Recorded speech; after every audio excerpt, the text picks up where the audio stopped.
ہمیں آج کے دور کے حوالے سے بھی یہ چیزیں پتہ ہے، اور دین اسلام ہمیں بڑے اچھے طریقے سے بتاتا ہے کہ کیا کیا حقوق ہیں خواتین کے جو ہمیں دینے چاہیے۔ سمپل سی وہی ایک مثال کہ ہم وراثت میں بھی نہیں ان کو حصہ دے پا رہے ہوتے، کہ ایک مطلب بہت ہی سمپل سی ہے، تو باقی حقوق پھر کہاں پر جائیں گے ہمارے؟ میں یہ سمجھتا ہوں دنیا بھر کے اندر جہاں پر بھی خواتین کے حقوق کے نام پر جو ہے وہ مختلف فورمز ہیں، پلیٹ فارمز ہیں، آرگنائزیشنز ہیں، این جی اوز ہیں جو آگاہی کے حساب سے اور ان کے حقوق کے حوالے سے کام کرتے ہیں، ہم اس نے ظن رکھتے ہیں کہ شاید ان کی نیت ٹھیک ہی ہوگی، لیکن اگر آپ ایک کمپلیٹ پیکج چاہتے ہیں، اچھا سچی بات ہے کہ اگر واقعتاً کوئی عورتوں کا خیر خواہ ہے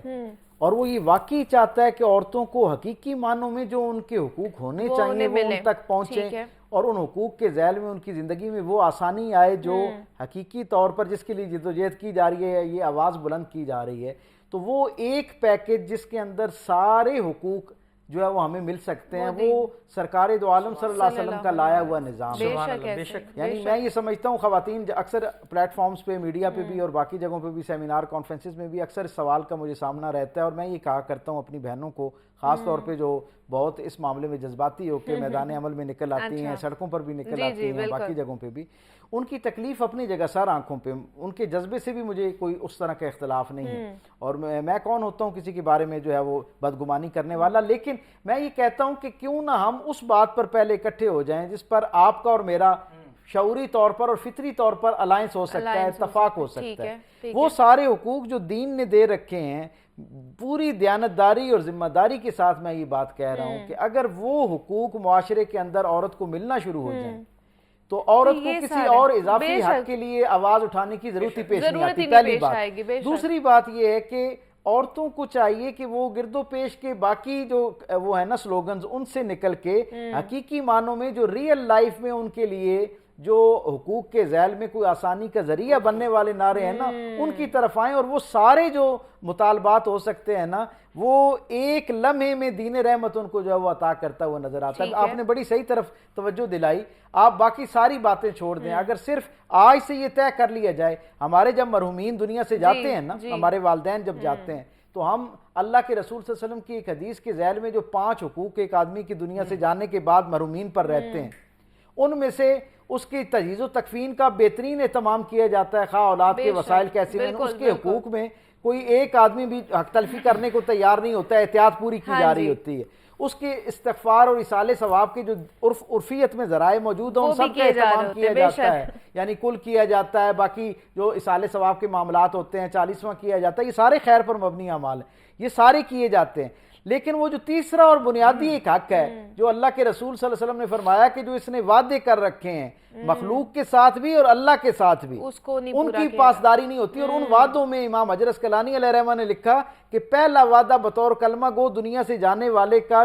جس کا نفاذ ضروری ہے، جس کا ایفا یعنی پورا ہونا ضروری ہے، وہ وراثت کی منصفانہ تقسیم ہے۔ آپ یہ دیکھیں یہاں خواتین کو ابھی بہت کام کرنے کی ضرورت ہے، اس پر بہت ابلاغ کی ضرورت ہے، توجہ دلانے کی ضرورت ہے، حکومتی سطح پر بھی اور عوام الناس کی سطح پر بھی میں سمجھتا ہوں اس پر بات ہونی چاہیے، اور یہ میں اس کا اعتراف کرتا ہوں کہ محراب و منبر سے بھی اس موضوع کو اس طرح بیان تو کیا جاتا ہے لیکن اس انداز میں آگاہی کے طور پر ایک کمپین کی شکل میں نہیں بیان کیا جاتا۔ چند لوگ ہیں جو اس کے اوپر بات کرتے ہیں، اور یقیناً اور بہت سارے جو ذمہ داران ان کو بھی اس کمپین کا حصہ بننا چاہیے۔ اب آپ یہ دیکھیں کہ وہ جو ایک اتنا اساسی حق ہے وراثت کی تقسیم کا، باقی سب کچھ ہو رہا ہوگا ایک مرحوم کے جانے کے بعد جو اس کے ذیل میں، جو اس کے حقوق کے ذیل میں ہے، وراثت کا معاملہ جیسے ہی آتا جائے گا، اچھا باقی ساری زندگی جو ہے خواتین گلہ شکوہ کرتی رہیں گی،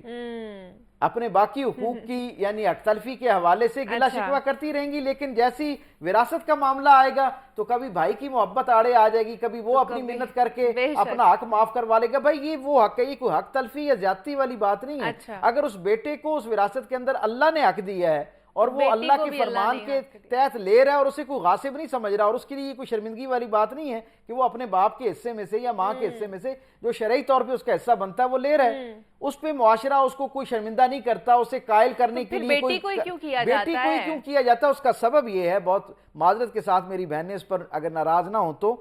خواتین کو بھی مصلحت سے باہر آنا چاہیے اچھا اور انہیں یہ کہنا چاہیے کہ اے میرے بھائی تمہارے جو مجھ پر ویسے اس رشتے کی نسبت سے حق ہیں وہ سارے سر آنکھوں پر، تمہارے لیے جو محبت دعاؤں کا جو ایک معاملہ ہے وہ سر آنکھوں پر، وہ میں اس سے انکار نہیں کرتی، لیکن یہ حق مجھے اللہ رب العزت نے دیا ہے۔ اور جب میں حقوق کی بات کرتی ہوں تو یہ اتنا نمایاں حق ہے، اتنا واضح حق ہے کہ پوری امت میں، ابھی آپ نے مکاتب فکر کی بات کی نا، تھوڑا بہت اس میں پرسنٹیج میں کہیں اوپر نیچے کی بات ہو سکتی ہے، لیکن پوری امت کے 1500 سال کی تاریخ میں کوئی ایک فقیہ، کوئی ایک عالم مجھے ایسا نظر نہیں آتا جس نے خواتین کی وراثت میں حق کے حوالے سے کوئی کمزور بات کی ہو، یا اسے کسی انداز میں جسے کہتے ہیں نا اس کی نفی کی کوئی کوشش کی ہو، یا اس کی ایون حوصلہ شکنی کی کوئی کوشش کی ہو۔ سو دین تو اس کے معاملے میں بہت واضح ہے، ہم ہی اپنی مصلحتوں کا شکار ہو جاتے ہیں۔ مطلب خواتین کو خود ہی اپنے حقوق کی حفاظت کرنی چاہیے۔ خواتین کو اب تو الحمدللہ اتنی آگاہی آ گئی ہے، جب آپ باقی معاملات میں، جب آپ اس بات پر آپ کو آگاہی ہے کہ آپ کا شوہر جو ہے اس کی ذمہ ہے آپ کا نان و نفقہ اور اس کے والدین کی جو خدمت ہے، اور ان کے لیے ان کے ساتھ جو اس کی بہنیں ہیں یا دیگر افراد خانہ ہیں ان کی کوئی خدمت کی ذمہ داری آپ پر نہیں ہے، اگر یہ بات آپ تک پہنچ گئی ہے اور آپ اس کے لیے آواز کھڑی کرتے ہیں، گو کہ اس کے اوپر بڑی تفصیل سے الگ کلام کیا جا سکتا ہے، لیکن آپ اس کے لیے آواز اٹھا سکتے ہیں۔ میں حیران ہوں اپنی بہنوں پہ کہ وہ جو شریعت نے بالکل وضاحت اور جسے کہتے ہیں کلیئرٹی کے ساتھ جو حقوق دیے ہیں ان پر آواز کیوں نہیں اٹھائی جاتی۔ سو معاشرے کے اندر اگر حقیقی معنوں میں ہم خواتین کی عزت اور مقام کو بحال کرنا چاہتے ہیں تو ایک مرتبہ پھر ہمیں مکین گنبد خضرا سرکار دو عالم صلی اللہ علیہ وسلم کی پاکیزہ تعلیمات کی طرف واپس پلٹنا پڑے گا، اور دین نے ہر حوالے سے جو عورتوں کو حقوق دی۔ اچھا یہاں ایک عمومی طور پر ایک بات ہوتی ہے کہ جی جیسے گواہی کی بات ہے، کئی اور معاملات ہیں جن میں یہ ایک امپریشن دیا جاتا ہے جدید جو فکر رکھنے والے دوستوں کی طرف سے کہ شاید عورت کو کوئی حق سے محروم کیا گیا۔ اگر آپ یہ اس وقت آپ کو محسوس ہوتا ہے جب آپ جزون ایک بات سن رہے ہوتے ہیں، جب حقوق اور فرائض کی جو پوری تقسیم ہے نا، جو پوری تقسیم دین نے دی ہے، اس سے پتہ چلتا ہے کہ ایسی بات نہیں ہے۔ اگر کہیں کسی جگہ پر کسی ذمہ داری کی وجہ سے اور دنیا کے ظاہری تقاضے کی وجہ سے مرد کو کوئی ایک چیز زیادہ دی جا رہی ہے تو کسی اور مقام پر عورت کو اس سے بھی زیادہ دی جا رہی ہے۔ سو یہ خوبصورت حسن انتظام ہے پروردگار عالم کی طرف سے، اور یہ ہمیں یقین رکھنا چاہیے اور بھروسہ رکھنا چاہیے کہ یہ نظام اس خالق اور مالک کا ہے جس نے ہمیں تخلیق کیا، اور اس سے بہتر نہ کوئی ہماری ضرورتوں سے واقف ہو سکتا ہے، نہ اس سے بہتر کوئی ہمارے حقوق پر آگاہ ہو سکتا ہے۔ سو دین رحمت کی دیے ہوئے جو عورت کے لیے حقوق ہیں ان پر معاشرے کے اندر آگاہی بھی ہونی چاہیے، اور اسے عملی طور پر آج سے شروع ہونا چاہیے۔ میں تو یہ سمجھتا ہوں کہ سرکار ختمی مرتبہ صلی اللہ علیہ وسلم نے جس طرح اپنی صاحبزادی کے ساتھ محبت کا اظہار کیا ہے،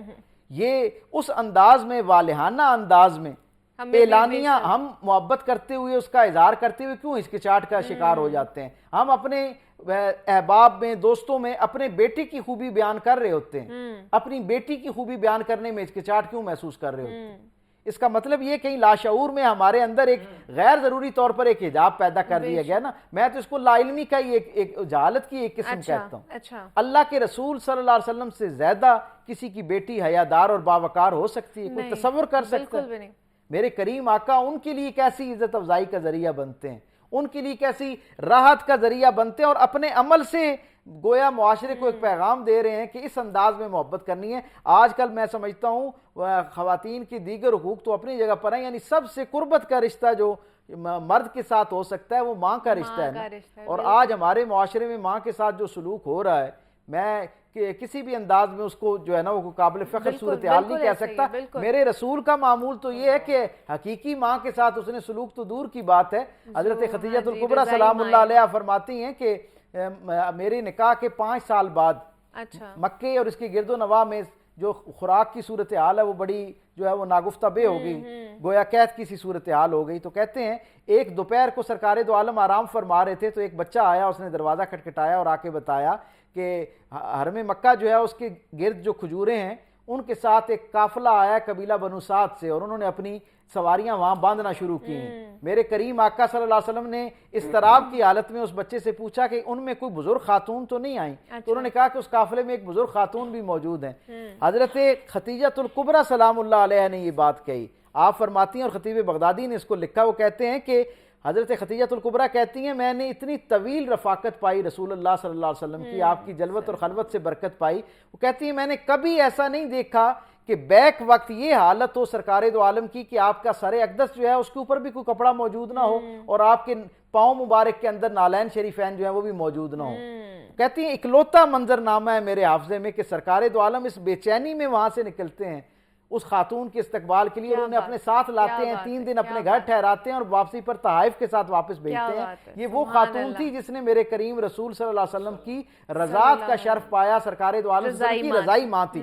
رسول رحمت تو عورت کی اگر رضائی ماں کی حیثیت ہے تو اس میں اس کی ایسی عزت افضائی فرما رہے ہیں. تصور کیجئے رسول اللہ صلی اللہ علیہ وسلم کے لائے ہوئے پیغام میں حقیقی ماں کی کیا عزت اور قدر و منزلت ہوگی. اگر ہم عامت الناس خواتین کے احترام پر تو بعد میں اپنے یہ جو خونی حرمت اور قربت کے رشتے ہیں ان کی قدردانی شروع کر دیں تو میں سمجھتا ہوں معاشرے کے اندر خواتین کا استحصال ایک درجے پر بند ہو جائے گا, ختم ہونا شروع ہو جائے گا.